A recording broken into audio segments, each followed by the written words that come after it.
नमस्कार विद्यार्थी मित्रांनो, स्पर्धा परीक्षा डिजिटल लर्निंग या यूट्यूब चॅनलवरती आपल्या सर्वांचं स्वागत आहे। विद्यार्थी मित्रांनो, आज आहे 21 फेब्रुवारी 2024। तर आपल्या डेली करंट अफेअर्सच्या सीरीज मधील काही महत्त्वाचे चालू घडामोडींचे घटक आज आपण अभ्यासूया। चला तर मग आजच्या व्हिडिओला सुरुवात करूया। फर्स्ट क्वेश्चन आहे, नुकतेच महाराष्ट्र सरकारने कोणत्या शस्त्राला राज्य शस्त्राचा दर्जा देण्याची घोषणा केली आहे? तर याचे योग्य उत्तर आहे दांडपट्टा। फेब्रुवारी 2024 मध्ये शिवजयंतीच्या निमित्ताने ऐतिहासिक दांडपट्ट्याला राज्यशस्त्र म्हणून जाहीर करण्यात येईल, अशी माहिती सांस्कृतिक मंत्री सुधीर मुनगंटीवार यांनी दिली आहे। दांडपट्ट्याला राज्यशस्त्र जाहीर करणारे महाराष्ट्र हे देशातील पहिलेच राज्य ठरले आहे। तर फेब्रुवारी 2024 मध्ये ही घोषणा करण्यात आलेली आहे। तर महाराष्ट्र हे देशातील पहिलेच राज्य ठरलेले आहे जे एखाद्या शस्त्राला राज्यशस्त्राचा दर्जा देणार आहे। तर ते कोणते शस्त्र असणार आहे? तर दांडपट्टा। तर छत्रपती शिवाजी महाराजांच्या काळामध्ये दांडपट्ट्याचा वापर केला जात होता। तर याच शस्त्राला महाराष्ट्राचे राज्यशस्त्र म्हणून घोषित करण्यात येणार आहे। नेक्स्ट आहे, हँडले पासपोर्ट इंडेक्स 2024च्या पहिल्या 6 माहीत भारताचा क्रमांक कितवा आहे? तर याचे योग्य उत्तर आहे 85वा। फेब्रुवारी 2024 मध्ये हँडले अँड पार्टनर्सने 2024च्या पहिल्या 6 माहीसाठी पासपोर्ट निर्देशांक जारी केला आहे। भारत या क्रमवारीत 5व्या स्थानाने घसरून 85व्या स्थानावर आला आहे। 2023 मध्ये भारतातील लोक 57 देशांमध्ये विजाशिवाय प्रवास करू शकत होते। तर यावर्षी हा आकडा 62 वर पोहोचला आहे। सर्वात शक्तिशाली पासपोर्ट मध्ये समावेश होतो किंवा प्रथम क्रमांकावरती आहेत Japan, Singapore, Spain, France, Italy आणि जर्मनी। तर सर्वात कमकुवत पासपोर्ट आहे अफगाणिस्तानचा, तो 109व्या क्रमांकावरती आहे। हे रँकिंग इंटरनॅशनल एअर ट्रान्सपोर्ट असोसिएशनच्या डेटावर आधारित आहे। तर सर्वात शक्तिशाली पासपोर्ट असलेले देश पाहूया आपण। पहिल्या क्रमांकावरती आहे Singapore, Japan, Italy, Germany, France, Spain. दुसऱ्या क्रमांकावरती आहे फिनलँड, दक्षिण कोरिया आणि स्वीडन। तिसऱ्या क्रमांकावरती आहेत ऑस्ट्रिया, डेन्मार्क, आयर्लंड, नेदरलँड। चौथ्या क्रमांकावरती आहे Britain, Belgium, Norway, Luxembourg, Portugal. तर 5व्या क्रमांकावरती आहे ग्रीस, माल्टा आणि स्वित्झर्लंड। तर आपला भारत देश कितव्या क्रमांकावरती आहे? तर 85व्या क्रमांकावरती आहे। नेक्स्ट आहे, मतदार जागृती अभियानांतर्गत पंजाबचे स्टेट आयकॉन म्हणून कोणाची नियुक्ती करण्यात आली आहे? तर शुभमन गिल यांची नियुक्ती करण्यात आलेली आहे पंजाबचे स्टेट आयकॉन म्हणून। फेब्रुवारी 2024 मध्ये पंजाबच्या मुख्य निवडणूक अधिकारी कार्यालयाने आगामी लोकसभा निवडणुकीसाठी युवा भारतीय क्रिकेटपटू शुभमन गिल याला स्टेट आयकॉन म्हणून नियुक्त केले आहे। गेल्या वर्षी ऑक्टोबर मध्ये भारतीय निवडणूक आयोगाने प्रसिद्ध अभिनेते राजकुमार राव यांची नॅशनल आयकॉन म्हणून नियुक्ती केली होती। नेक्स्ट आहे, बाफ्टा पुरस्कार 2024 मध्ये सर्वोत्कृष्ट चित्रपटाचा पुरस्कार कोणाला मिळाला आहे? तर याचे योग्य उत्तर आहे ओपनहायर। फेब्रुवारी 2024 मध्ये लंडन मधील लॉयल फेस्टिवल हॉलमध्ये बाफ्टा पुरस्कार 2024 हा पुरस्कार पार पडला। याचे होस्ट होते डेव्हिड टेंट। बाफ्टा जगातील टॉप 4 चित्रपट पुरस्कारांमध्ये गणला जातो। क्रिस्टोफर नोलनच्या ओपनहायर चित्रपटाने सर्वोत्कृष्ट चित्रपटासह 7 बाफ्टा पुरस्कार जिंकले आहेत। यावेळी बाफ्टामध्ये एकाही भारतीय चित्रपटाला नामांकन मिळाले नाही। बॉलिवूड अभिनेत्री दीपिका पदुकोणने बाफ्टा पुरस्कार सोहळ्याला सादरकर्ता म्हणून हजेरी लावली। हे पुरस्कार युनायटेड किंगडम मध्ये दिले जातात। हे पुरस्कार British Academy of Film and Television आर्ट्सद्वारे प्रदान केले जातात। नेक्स्ट आहे, नुकताच कोणत्या राज्याने जात सर्वेक्षणाचा प्रस्ताव मंजूर केला आहे? तर याचे योग्य उत्तर आहे तेलंगणा। फेब्रुवारी 2024 मध्ये तेलंगणा विधानसभेने राज्यात जात सर्वेक्षण करण्याचा ठराव मंजूर केला आहे। या अंतर्गत ओबीसी, एससी, एसटी आणि इतर दुर्बल घटकांच्या विकासासाठी विविध योजना तयार करून त्यांची अंमलबजावणी केली जाणार आहे। ऑक्टोबर 2023 मध्ये बिहार सरकारने जात जनगणनेची आकडेवारी जाहीर केली आणि असे करणारे ते देशातील पहिले राज्य बनले होते।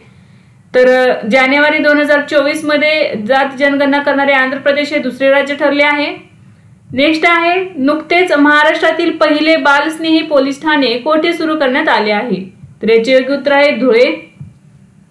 फेब्रुवारी 2024 मध्ये महाराष्ट्रातील धुळे जिल्ह्यात नवीन बालस्नेही पोलीस ठाण्याचे उद्घाटन करण्यात आले आहे। या उपक्रमासाठी धुळे शहरातील आझाद नगर पोलीस ठाण्याची निवड करण्यात आली आहे।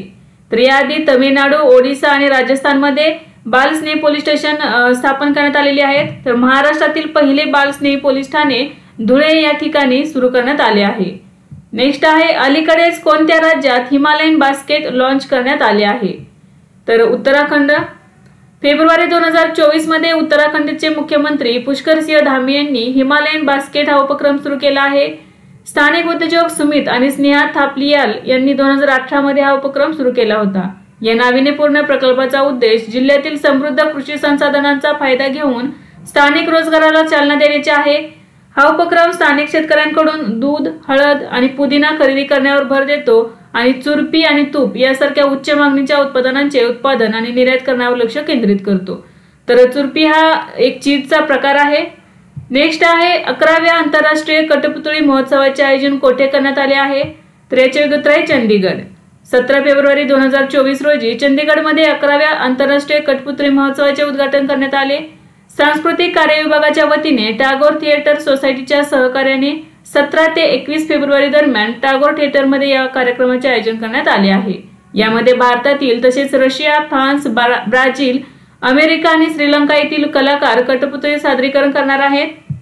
नेक्स्ट आहे नुकताच युवा विज्ञानी कार्यक्रम 2024 कोणी सादर केला आहे? तर याचे उत्तर आहे इस्रो।